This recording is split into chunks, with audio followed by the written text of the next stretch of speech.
다윗의 아둘람 공동체라는 제목으로 말씀 전합니다. 오늘도 이 예배 참여한 우리 아이들, 하율이, 원서, 그리고 우리 청년들, 많은 청년들 예배 자리에 앉아있는 거 너무 귀하고 보배롭습니다. 우리 이들 위해서 우리 축복의 박수 한번 부탁드립니다. 몇 주 전에 재미있는 얘기를 제가 하나 들었습니다.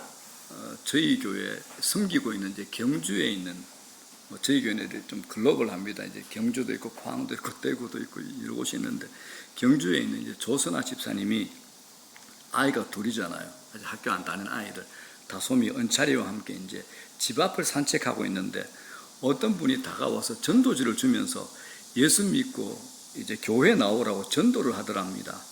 그때 두 아이가 동시에 우리는 서울에 있는 화미교회 다녀요 이렇게 했답니다. 서울에 있는 저거 집은 경주인데 그러니까 이분 생각에 이 가족이 경주에 친척이 있어 서울에 다니러 왔구나 싶어서 그래 너들 서울에서 왔구나 그랬더니 그 말이 떨어지자마자 은찬이가 아직 어린이집 다니는 은찬이가 뒤를 딱 가리키면서 이렇게 얘기했어요.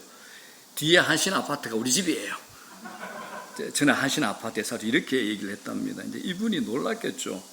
경주에서 가까운 곳이라면 모르겠지만은 멀고 먼 서울까지는 이상하다 생각했었지 않겠습니까? 그래서 조선아 집사님이 그 상황을 잘 설명했다고 합니다. 제가 그 얘기를 듣고 건강한 공동체 모델을 잘 설명했다 싶어서 이제 참 기뻤습니다. 자, 여러분들이 생각하는 신앙생활에서 가장 중요한 세 가지 요소는 무엇입니까? 여러분들이 생각하는 신앙생활의 가장 중요한 세 가지 요소. 이 질문에 대한 답은 여러 가지로 나눌 수 있습니다. 어떤 분은 나는 기도, 나는 믿음, 어떤 분은 나는 소망이야, 나는 사랑이야, 교제하라고 말할 수 있을 겁니다. 이게 틀리지는 않습니다. 그러나 개인적인 관점이 아닌 공동체 생활과 우리 인생 전 생애를 놓고 볼 때 저는 세 가지로 말할 수 있다고 생각합니다. 그걸 영어로 3C라고 그럽니다. 첫 번째 뭐냐? 확신입니다. 컨빅션, 확신. 자, 신앙생활 하면서 내가 믿는 것에 대한 확신이 생기는 순간이 있죠. 확신.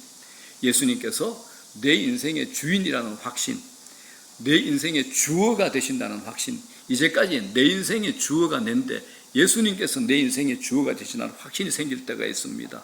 그래서 더 이상 나는 죄의 노예가 아니야. 이전 것은 다 지나가서 하나님 앞에 날마다 새로운 피조물로 살게 되는 거죠. 나는 또 고아가 아니야. 나를 책임질 아버지가 계셔. 하나님께서 나를 향해서 너는 내 딸이야, 내 아들이야. 이렇게 말씀하시는 확신이 들 때가 있습니다. 그럴 때 우리는 다른 인생으로 살게 됩니다. 자, 그런데 신앙생활은 이 확신만으로는 부족합니다. 하나님의 은혜를 맛보고 예수님의 사랑을 경험으로 확신한 사람들은 그걸 실현할 수 있는 그 무언가를 찾습니다. 그래서 제가 신앙생활, 평신도 생활을 해보고 목회를 해보니까 특별히 이제 남자분들이 은혜를 받고 확신하게 되면 어떤 일이 생기냐? 단번에 저를 찾아옵니다. 목사님, 내가 이런 일을 하고 싶습니다라고 얘기를 합니다. 뭔가 하고 싶다는 거죠. 이건 이제 당연한 과정입니다. 그래서 그게 뭐냐? 두 번째, 헌신입니다. 커미트먼트. 믿음의 확신이 생기면 하나님과 하나님의 사람들을 위해서 헌신하고 싶은 마음이 싹트게 됩니다. 이건 누군가의 강요가 아니라 하나님으로부터 받은 그 사랑 때문에 나도 그 사랑을 실천하고픈 자발적인 마음이 생기기 때문에 그렇습니다. 구원이 뭡니까? 구원은 새로운 마음으로 새로운 인생을 시작하게 되는 것, 이게 구원이죠. 죄의 노예 자리에서 벗어나 타인을 섬기고 헌신하는 자로 변하는 것, 이게 구원입니다. 그런데 또 묘한 게 있습니다. 내가 어떻게 할 수 없는 교묘하게 감춰진 죄의 습관이 나를 괴롭게 하는 겁니다. 교묘하게 내 안에 숨겨진 감춰진 죄 말입니다. 은밀한 죄죠. 비밀한 죄를 얘기합니다. 믿음의 확신도 있습니다. 헌신하고픈 마음도 있습니다. 그런데 여전히 감춰진 은밀하고 비밀한 나의 무서운 습관적인 죄가 사사건건 나를 괴롭힙니다. 너 예수 믿지? 그런다고 너 그럴 수 있어? 너 변한 게 없잖아. 너는 똑같아. 마귀가 우리에게 고자질하는 거죠. 부정적인 씨앗을 계속 우리에게 던져주면서 영적 성장을 포기하도록 만들어버리는 겁니다. 자, 그렇다면 이런 눈에 보이지 않는 마음의 문제들을 우리가 어떻게 해결할 수 있을까요? 하나님께서 우리에게 해결의 선물을 주셨는데 그게 뭐냐? 세 번째, 공동체에 연결되는 겁니다. 커뮤니티 앤 커넥션이죠. 공동체에 연결되는 겁니다. 자, 여러분 창세기에 잘 아는 얘기가 있죠. 하나님께서 6일 동안 세상을 창조하셨습니다. 첫째 날부터 여섯째 날까지 새로운 것을 창조하실 때마다 뭐라 그러셨어요? 보시기에 좋았더라, 보시기에 좋았더라라고 말씀하셨는데 이게 반복하셨어요. 그리고 마지막 날 사람을 창조하시고 하나님은 더 기뻐하셨어요. 그래서 이제까지와 달리 한마디 더 하셨어요. 뭐라고 하셨습니까? 보시기에 심히 좋았더라, 심히 좋았더라라고 하셨습니다. 하나님의 기쁨은 인간을 창조하셨을 때 최고의 기쁨이 되신 겁니다. 자, 그런데 이건 창세기 1장이에요. 2장으로 넘어가면서 하나님께서 처음으로 뭐라 그러시냐? 보시기에 좋지 아니하니라고 말씀합니다. 보시기에 좋지 아니하다. 하나님께서 최초 인간 아담이 혼자 있는 것이, 홀로 있는 것이 좋지 않은 것으로 여기신다는 겁니다. 자, 여기에 우리가 이제 주목해야 됩니다. 계속해서 좋으시다, 좋으셨다 하셨던 하나님께서 왜 좋지 않다라는 표현을 쓰셨을까요? 사람이 혼자 있는 것이 좋지 않다는 것을 인간에게 알리기 위함입니다. 그래서 하나님께서 아담을 어떻게 합니까? 깊이 잠들게 한 다음 그의 갈비뼈를 취해가지고 누굴 만듭니까? 하와를 만듭니다. 남자는 흙으로 만들어졌어, 여자는 갈비뼈로 만들어졌어. 그래서 여자가 더 세다 이렇게 얘기하는 분들도 많이 있습니다. 그런데 그건 아닙니다. 자, 그래서 가정 공동체를 하나님 만들어 주셨어요. 아담과 하와가 그렇게 가정을 이루고 그리고 그들이 만나서 자녀들을 낳습니다. 더 큰 공동체가 이루어진 거죠. 하나님께서 원래부터 이렇게 공동체를 원하신 겁니다. 여러분, 인간은 외로운 존재이자 철저하게 사회적 동물입니다. 어떤 책을 보니까 미국은 개인주의가 굉장히 심화되어 있잖아요.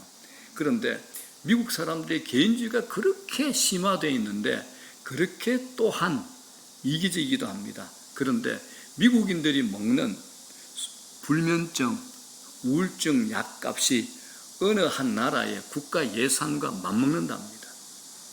혼자 있는 걸 그렇게 좋아하는 사람들이 외로움을 못 이겨서 우울증에 걸리고 불면증에 걸린답니다. 아이러니한 얘기죠. 사람은 그래서 기본적으로 혼자 있는 것보다 함께 있는 것을 좋아하고 자신이 신뢰하는 사람에게 자신을 열어주는 것을 누구나 좋아합니다. 자, 그런데 여기서 또 한 가지 문제가 발생합니다. 나는 어떤 사람을 만나며 어떤 사람이 내게 영향을 주고 있는가라는 거죠. 여러분들, 내가 지금 누군가라는 것을 가장 알기 쉽게 진단해 볼 수 있는 게 한 가지 있습니다. 나와 가장 친한 사람이 어떤 사람인가, 그 사람이 바로 지금의 나라는 겁니다. 먹는 음식에 따라서 내 몸이 다르게 반응하죠. 이것처럼 내가 만나는 사람의 결에 따라 나의 나됨도 달라집니다. 이럴 때 여러분, 좋은 공동체와 연결되어 있는 것이 건강한 인생을 창조하는 최고의 양약이 됩니다. 이것이 끝이 아니죠. 힘든 일이 반복되면 누구나라도 지칩니다. 맥이 빠지죠. 영적 면역력이 확 떨어집니다. 분별력, 통찰력도 약해집니다. 죄에 대한 대응 능력도 현저하게 낮아집니다. 이럴 때 좋은 공동체 안에 머물러 있으면 어렵지 않게 영적 회복력을 가질 수 있고 어렵지 않게 신앙의 힘도 되찾을 수 있습니다. 사랑하는 여러분, 그래서 성경 안에 좋은 공동체 모델이 참 많습니다. 많은 공동체가 있지만 우리가 좋아하고 익숙한 인물 다윗이 고난에 빠졌을 때 만든 아둘람이라는 공동체가 오늘 본문에 나오잖아요. 이 공동체를 통해서 우리 교회가 또 여러분들이 소속되어 있는 믿음의 공동체가 또 우리 가정이 건강하고 성숙하게 되려면 어떻게 우리 이 공동체를 만들어야 될까? 이 모델을 통해서 우리가 교훈을 얻기를 소망합니다. 자, 여러분, 이스라엘 역사를 보게 되면 라이벌로 여겨지는 관계들이 많이 등장하는데 다윗과 사울 왕이 대표적인 라이벌이죠. 사울 왕과 다윗의 첫 만남을 기억하십니까? 당시 이스라엘은 블레셋의 전설적인 장수 골리앗 앞에서 맥을 못 추고 있었습니다. 그때 한낱 양치기에 불과한 소년 다윗이 거대한 장수 골리앗과 맞서게 되는데 그가 바로 누굽니까? 소년 다윗입니다. 그런데 놀랍게도 거대한 힘의 상징 골리앗을 다윗이 깨부셔버립니다. 그래서 하루아침에 이스라엘의 대스타요 민족 영웅으로 떠오르게 됩니다. 사울왕이 얼마나 다윗이 이뻤을까요? 그래서 사울왕이 다윗을 한동안 이뻐합니다. 아낍니다. 그런데 백성들의 민심이 있잖아요. 민심이 이런 노래를 불러요. 사울이 죽인 자는 천천히요, 다윗이 죽인 자는 만만이로다 그럽니다.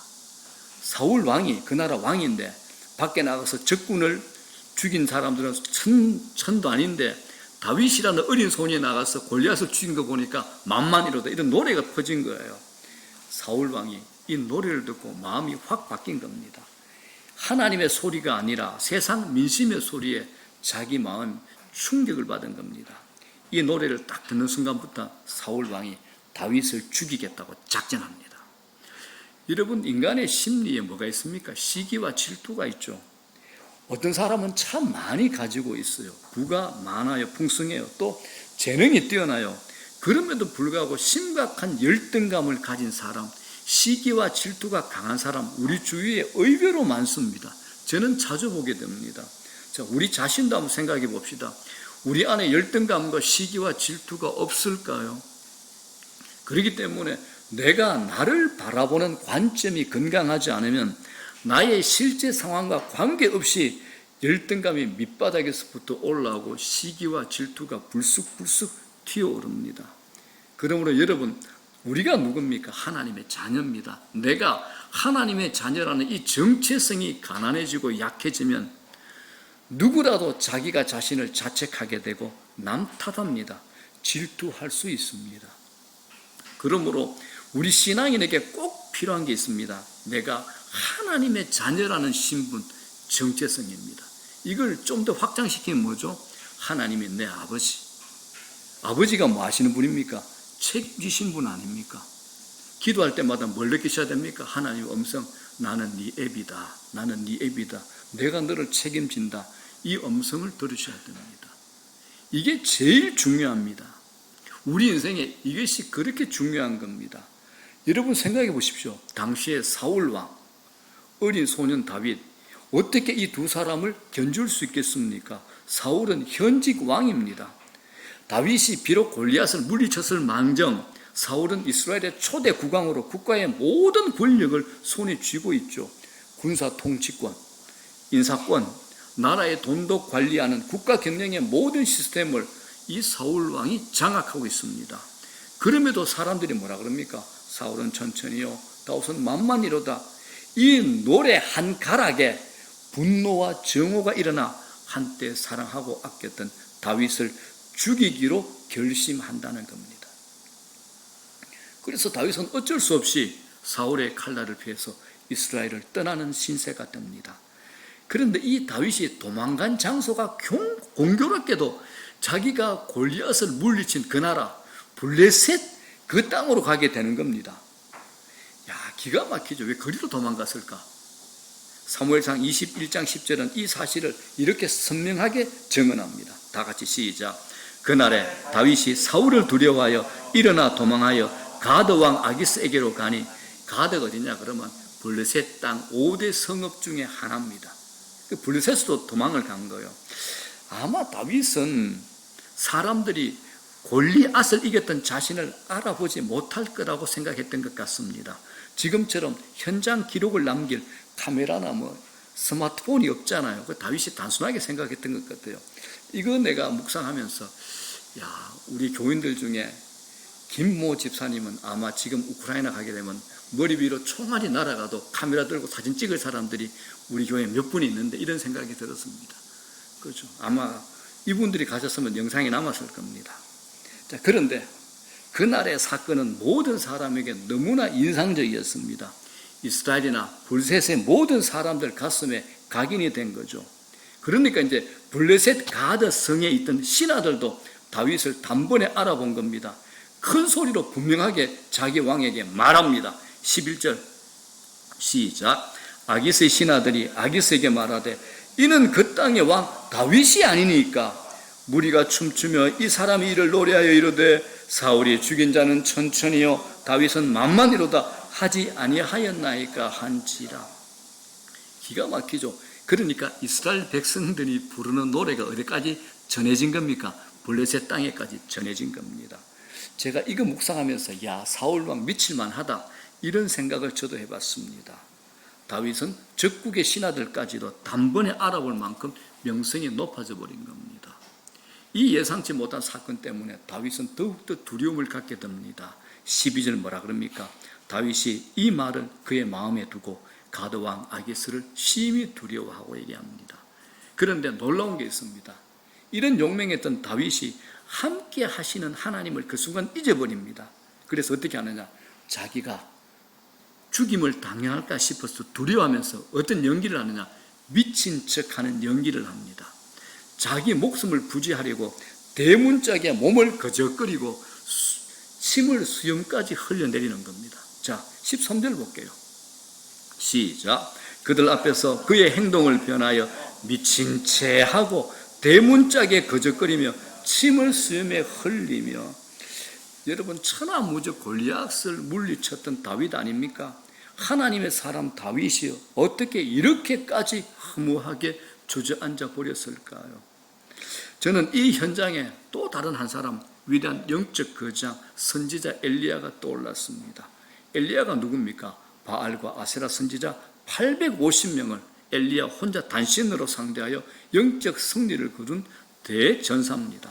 그랬던 그가 아합 왕의 부인 이세벨의 한마디 협박에 꽁지 내리고 나 살려라. 그리고 유대 땅 제일 끝에 제일 아래 쉬운 말로 한국의 땅끝 마을까지 36개 주랭랑을 치고 거기서 하나님 내 목숨 거두십시오라고 한탄을 합니다. 자, 여러분, 다윗과 엘리야의 이 두 사람의 공통점이 뭘까요? 영적 영웅 하나님의 사람이라 할지라도 하나님을 향한 시선을 놓치고 지금 일어난 상황과 형편에 주목하게 되면 추락할 수 있다라는 겁니다. 추락합니다. 다윗과 엘리야라 할지라도 한순간에 추락할 수 있습니다. 언제요? 하나님에게서 시선을 떼는 순간에 추락합니다. 우리라고 다르지 않습니다. 잊지 마십시오. 목사라고 다르지 않습니다. 똑같습니다. 우리는 건망증이 아주 심합니다. 하나님의 은혜는 금방 잊어버립니다. 다윗도 엘리야도 자신에게 역사하셨던 하나님의 은혜를 위기의 순간에 기억해내지 못했던 겁니다. 그렇기 때문에 우리의 시선입니다. 하나님을 향한 시선입니다. 우리 찬양 한번 할까요? 시선 알죠? 내게로부터 눈을 들어 주를 보기 시작할 때 주의 일을 보겠네. 내 작은 마음 돌이키사 하늘의 금 꾸게 하네. 언제요? 주님을 볼 때입니다. 주님을 볼 때, 주님을 볼 때 모든 시선을 주님께 드리고 살아계신 하나님을 느낄 때 내 삶은 주의 역사가 되고 하나님이 일하기 시작하네. 한번 찬양합시다.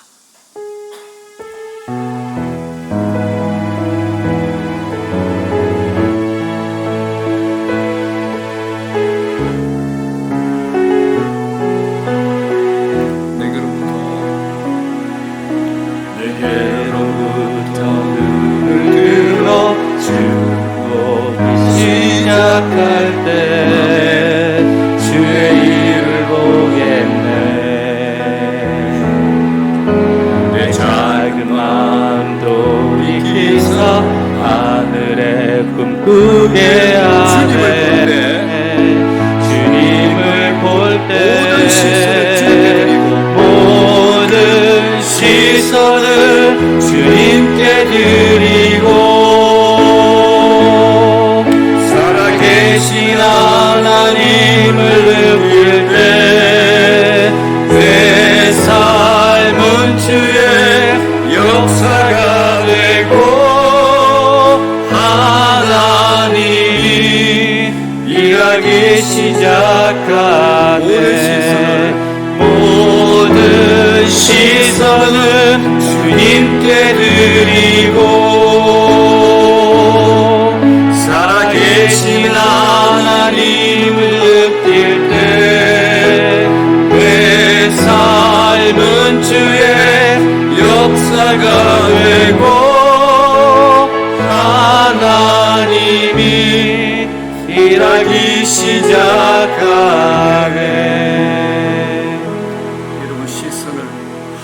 하나님께 맞추셔야 됩니다. 시선을 하나님께 두셔야 됩니다. 자, 다윗이 미친 척 연기를 정말 잘했나 봐요. 아기스 왕이 속아버립니다. 자, 14절 볼게요. 시작. 아기스가 그의 신하에게 이르되 너희도 보거니와 이 사람이 미치광이로다. 어찌하여 그를 내게로 데려왔느냐? 내게 미치광이가 부족하여서 너희가 이 자를 데려다가 내 앞에서 미친 짓을 하게 하느냐? 이 자가 어찌 내 집에 들어오겠느냐 하니라. 자, 이 말씀에 저는 묵상하면서 조금 의심이 생겼습니다. 우리가 사극을 보잖아요. 보통의 왕이라면 적국의 위대한 장수가 미쳤다 할지라도 죽여버립니다. 우리가 사극 보면 그러잖아요. 잔인하게 죽여버립니다. 혹시 모를 후환의 씨앗을 남기지 않는 거죠. 그런데 아기스 왕은 어떻게 합니까? 다윗을 그저 쫓아냅니다. 왜일까요? 다윗은 큰 실수가 있음에도 하나님 은혜의 옷자락이 다윗을 덮어준 겁니다. 하나님 은혜의 옷자락이 다윗을 덮은 겁니다. 그렇게 해서 다윗은 하나님의 은혜로 위기에서 탈출하게 됩니다. 그리고 도망간 장소가 바로 오늘 본문 아둘람 굴입니다. 이 굴입니다. 자, 22장 1절 보겠습니다. 시작. 그러므로 다윗이 그곳을 떠나 아둘람 굴로 도망하며 그의 형제와 아버지의 온 집이 듣고 그리로 내려가서 그에게 이르렀고. 자, 다윗이 아둘람 굴로 도망을 가죠. 여기서 이제 은혜의 반전이 일어납니다. 블레셋 왕 앞에서 침 흘리며 목숨을 구걸하는 인생의 치욕이 지나니까 곧바로 다윗은 아둘람 굴에서 형제와 아버지 등 자기 사람들을 만나게 됩니다. 여러분, 우리 삶이 그렇습니다. 누구에게나 자기 인생에서 지워지지 않는 치욕의 순간이 있는 겁니다. 그런데 이 치욕적인 순간은 하나님의 백성들은 반드시 하나님께서 은혜로 연결되게 하십니다. 아둘람 굴로 도망한 다윗은 이때부터 본격적인 도망자 생활을 하게 됩니다. 학자들은 다윗의 도피 생활을 10년으로 추정합니다. 사울의 칼날을 피해서 도망간 다윗의 소식을 듣고 사람들이 그에게 하나 둘씩 모여듭니다. 이렇게 시작된 게 뭐냐? 오늘 본문의 아둘람 굴이 됩니다. 이 아둘람 공동체가 성경에는 교회라고 명명하고 있지는 않지만은 구약 성경 안에서는 교회의 모범으로 삼을 수 있을 만큼 탁월하고 모범적이고 영적인 공동체가 바로 이 아둘람 공동체가 됩니다. 자, 무엇보다 이 아둘람 공동체의 특징이 뭐냐? 첫 번째, 환난당한 사람들에게 열린 공동체랍니다. 이게 교회죠. 환난당한 사람들에게 열린 공동체입니다. 아둘람 공동체는 환난당한 사람들이 환영받는 곳이었습니다. 자, 2절 보십시오. 아둘람 굴로 도망한 후에 일어난 일에 대해서 성경은 이렇게 설명합니다. 2절 다 같이 시작. 환난당한 모든 자와 빚진 모든 자와 마음이 원통한 자가 다 그에게로 모였고 그는 그들의 우두머리가 되었는데 그와 함께한 자가 400명가량 되었더라. 자, 이 아둘람 굴은 이스라엘과 블레셋 영토 중간으로 사울 왕의 영향력이 잘 미치지 않는 광야에 위치해 있습니다. 이 지역에서 석회암 동굴이 발견됐는데 고고학자들은 그 중에서 400명 정도 들어갈 수 있는 동굴을 발견한 후에 이곳이 아둘람 굴이었지 않나라고 추정을 합니다. 다윗도 자신의 가족에게 연락하여 먼저 이곳으로 피난을 시키죠. 이 과정에서 다윗을 추종하는 사람의 일부에게 이 소식이 전해진 겁니다. 아마 다윗이 처음 이 아둘람 굴에 도착했을 때 허무함, 주위 환경의 황폐함에 마음이 굉장히 무거웠고 답답했을 겁니다. 그 전에 어떤 일이 있습니까? 선지자 사무엘로부터 왕으로의 기름 부음을 받았잖아요. 골리앗을 물리치고 민족의 영웅으로 떠올랐습니다. 그때 어떤 생각이 났을까요? 나는 이제 목동 생활 끝이야. 곧 왕이 되어 찬란한 인생길을 걸어갈 거야 라는 생각을 다윗이 하지 않았겠습니까? 그런데 그가 지금 마주한 것은 아무도 없는, 아무것도 없는, 아무도 없는 황폐한 땅입니다. 왜 하나님께서 나를 이런 곳으로 인도하시는가라는 의심이 생기지 않겠습니까?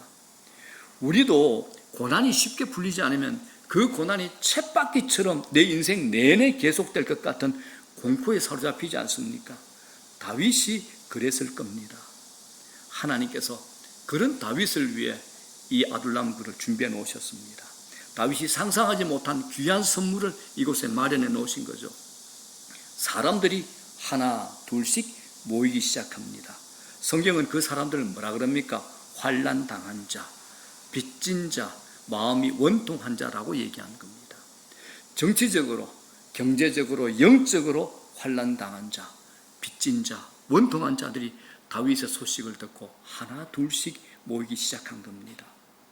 여러분, 다윗의 이 아둘람 공동체는요, 이스라엘 땅의 비주류 사람들입니다. 소외된 사람들이 모인 겁니다. 그런데 신기한 게 있습니다.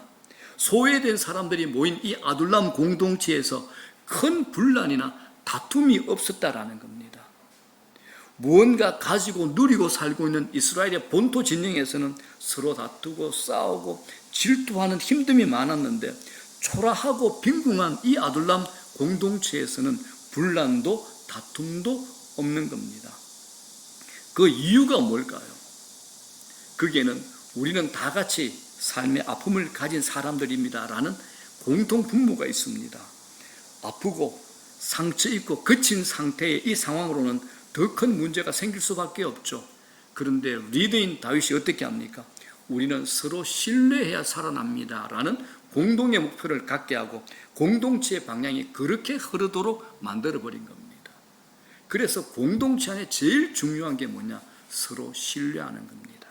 이게 뭡니까? 리더십만으로는 부족합니다. 신뢰는 영성이 있어야 됩니다. 다윗은 언제나 하나님께 시선을 맞추는 일상의 영성의 사람입니다. 다윗의 일상의 영성이 만들어낸 겁니다. 그렇기 때문에 여러분, 내 가정 공동체든 내 직장 공동체든 내가 속한 믿음의 공동체든 또 제일 큰 이 교회 공동체든 어떤 공동체의 안식과 평화는 신뢰가 있어야 가능합니다. 신뢰입니다. 오늘 이 아둘람의 이야기가 있기 이전에 다윗에게 특별한 또 한 사건이 있었습니다. 자기를 죽이려는 사울 왕을 피해서 도망 다니다가 노비라는 지역에서 제사장, 존경받는 제사장 아히멜렉을 만납니다. 사울 왕이 자기를 죽이려고 하니까 도망자 신세잖아요. 너무 배가 고파서 제사장만이 먹을 수 있는 진설병을 얻어먹었고 마땅한 무기도 없어서 급하게 도망 나오느라 그에게 제사장을 통해서 골리앗이 가졌던 칼도 받게 됩니다. 그때 두 사람만 있었으면 아무 문제가 없는데 그 자리에 누가 있었나? 사울의 신복, 사울 왕의 목자장이었던 도액이라는 사람이 그 광경을 쳐다보고 있었다라고 성경은 슬쩍 우리에게 말합니다. 자, 21장입니다. 7절 시작. 그날에 사울의 신하 한 사람이 여호와 앞에 머물러 있었는데 그는 도액이라 하는 에돔 사람이요 사울의 목자장이었더라. 사울 사람이었죠. 자, 진설병 이 떡을 먹고 다윗은 기력을 회복합니다. 그리고 이제 블레셋으로 도망을 가고 가드왕 앞에서 미친 척하고 겨우 빠져나와 숨게 된 곳이 어디입니까? 오늘 아둘람 굴이 되는 겁니다. 자, 그리고 이제 얼마간 시간이 지납니다. 사울 왕이 이상한 보고를 받습니다. 다윗이 다시 나타났다는 보고를 받습니다. 사울 왕의 열이 확 뻗쳤죠. 잊고 있었던 다윗이 나타났다는 소식을 듣고 사울이 화가 단단히 나가지고 신하들 다 모아놓고 책망을 합니다. 바로 이때 사울의 목자장이었던 도액이 아히멜렉 제사장이 몇 년 전에 그 성소에서 다윗에게 음식과 무기를 주어 다윗을 도왔습니다라고 사울 왕에게 고자질을 하는 겁니다.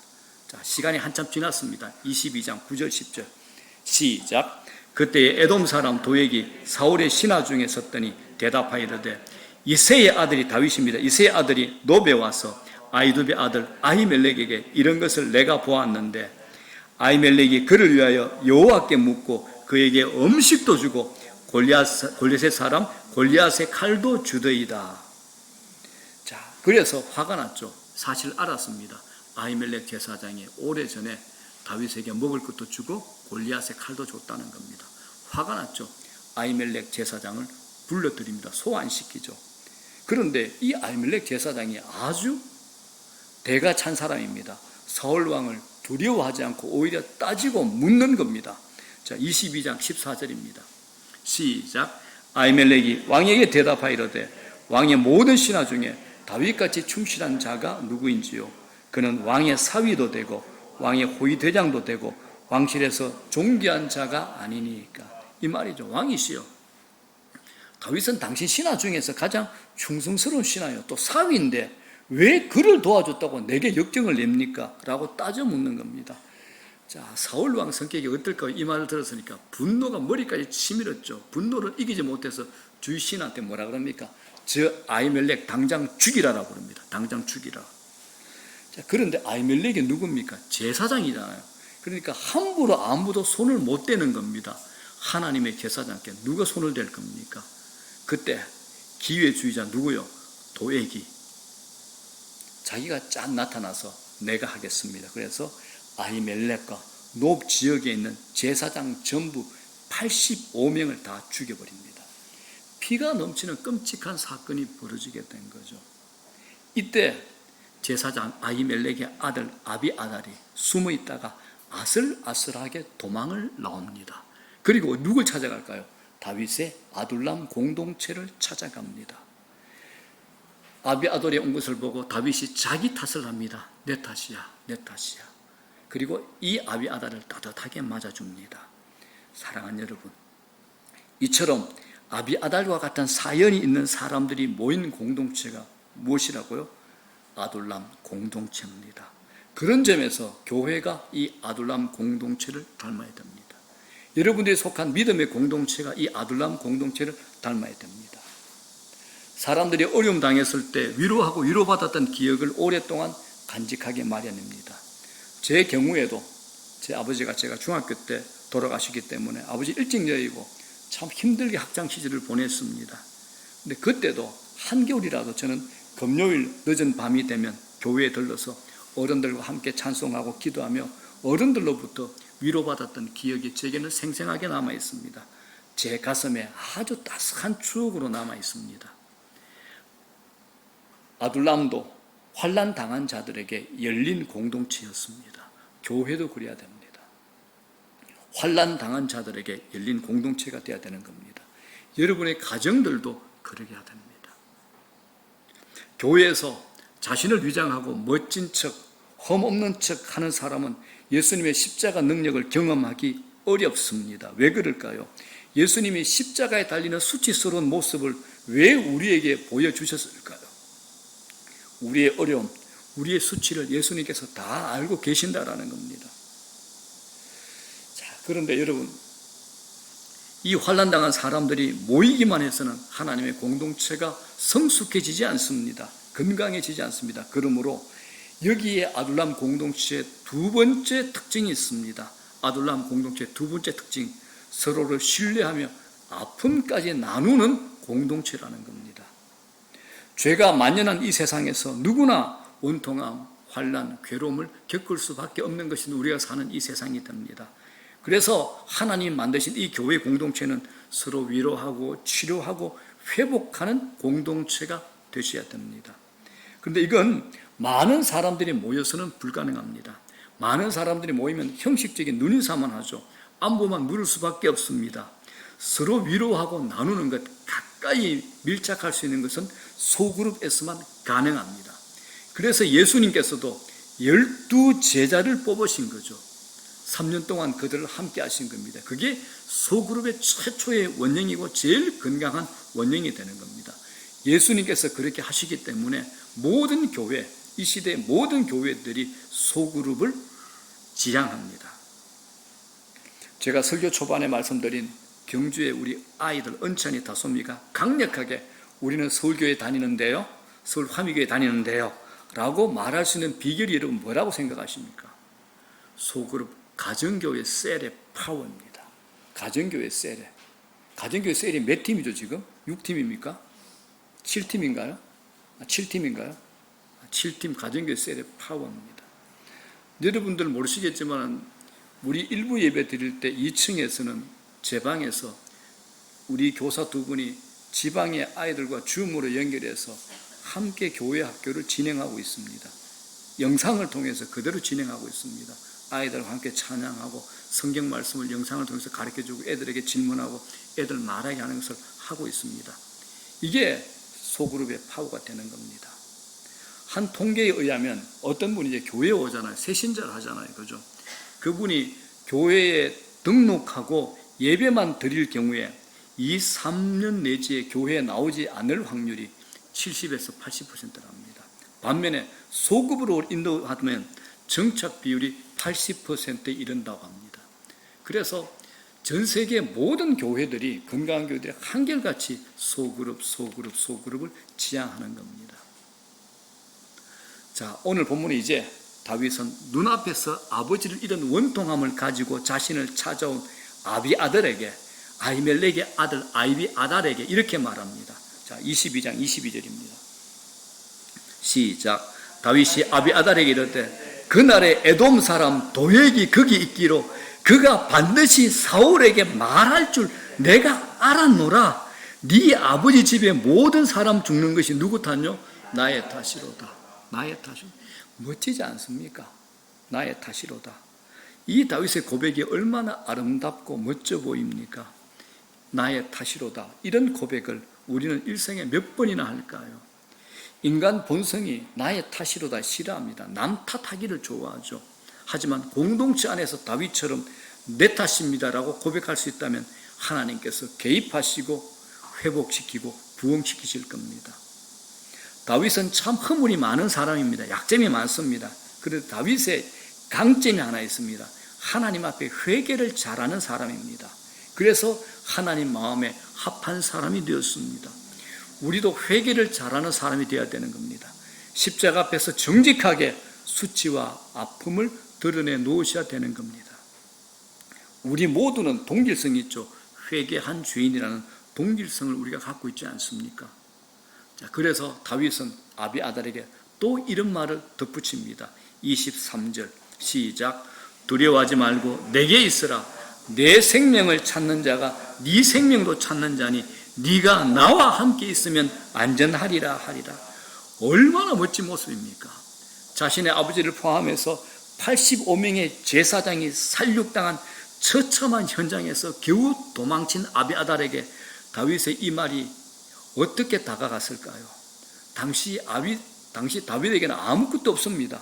권력도 재산도 없죠. 그럼에도 다윗은 제사장들의 죽음이 자신의 책임이다라고 인정하면서 안전하게 함께 있자라고 구원합니다. 아비아달은 이 말을 듣는 순간 이미 치유와 회복이 일어날 수밖에 없는 겁니다. 그러므로 여러분, 우리 교회 공동체도 신뢰해야 됩니다. 그리고 아픔을 나누는 공동체가 됩니다. 제가 참 기쁜 게 저하고 얘기하면 별로 얘기 안 하시던 분들이 셀을 만나게 되면 줌에서 자기 모든 얘기를 다 내어놓습니다. 저도 듣도 보다 모든 얘기. 이게 소그룹의 파워입니다. 그 속에서 서로 나누면서 치유가 되고 서로 나누면서 위로가 되고 격려가 되는 겁니다. 기도해 주는 겁니다. 이게 소그룹의 파워입니다. 자, 이제 마지막입니다. 아둘람 공동체의 마지막 세 번째 특징. 하나님의 비전을 통해서 세상을 치유하는 공동체입니다. 그래서 하나님께서 저희 교회처럼 상가에 있는 큰 교회 아니잖아요. 이 교회에 너희들이 한국교회 좀 섬겨보렴이라고 제게 마음을 주신 것 같습니다. 아둘람이라는 이 동굴에 하나님께서 몇 사람 보낸 게 아니죠. 몇 사람 보냈습니까? 400명 보내셨습니다. 동굴에 400명을 모이겠다. 하나님의 이유가 있지 않겠습니까? 우리도 마찬가지입니다. 우리끼리만 위로하고 격려하고 회복하는 것에 안주한다면 그건 하나님 마음 아닙니다. 우리끼리만 좋으면 하나님 마음 아니라는 겁니다. 그렇게 안주하게 되면 하나님께서 또 다른 어려움을 통해서 우리를 깨우게 하실 겁니다. 교회 공동체는 깨어지고 부스러진 인생에게 새로운 삶의 의미와 비전을 회복시키는 곳입니다. 공동체 리더들이 그 길에 앞장서셔야 됩니다. 이 비전은 상황에 따라 변질되거나 깨어지는 것이 아니라 영원히 변치 않는 가치를 지녀야 합니다. 그래야 흔들리고 맥 빠진 사람들이 뛰는 가슴으로 따라갈 수 있기 때문입니다. 공동체, 아둘람 공동체 이 400명, 하나님이 주시는 힘으로 다윗이 거인 골리앗을 무너뜨리는 것을 분명히 봤습니다. 다윗의 손에 들려진 돌이 물맷돌이 아니라 하나님의 이름이 담긴 능력임을 이 400명이 본 겁니다. 그들은 다윗의 마음 한가운데 하나님이 함께 계시고 하나님이 다윗과 동행함도 보았습니다. 다윗에게 하나님의 기름 부으심이 있음도 보게 되죠. 그리고 앞으로 다윗을 통해서 하나님의 나라가 어떻게 펼쳐질지 기대를 하게 되는 겁니다. 400명의 환난당한 자, 빚진 자, 원통한 자가 그런 비전을 보았고 마침내 마음과 삶의 치유가 그 어둠의 동굴에서, 이 어둠의 끔끔한 동굴에서 이루어지기 시작합니다.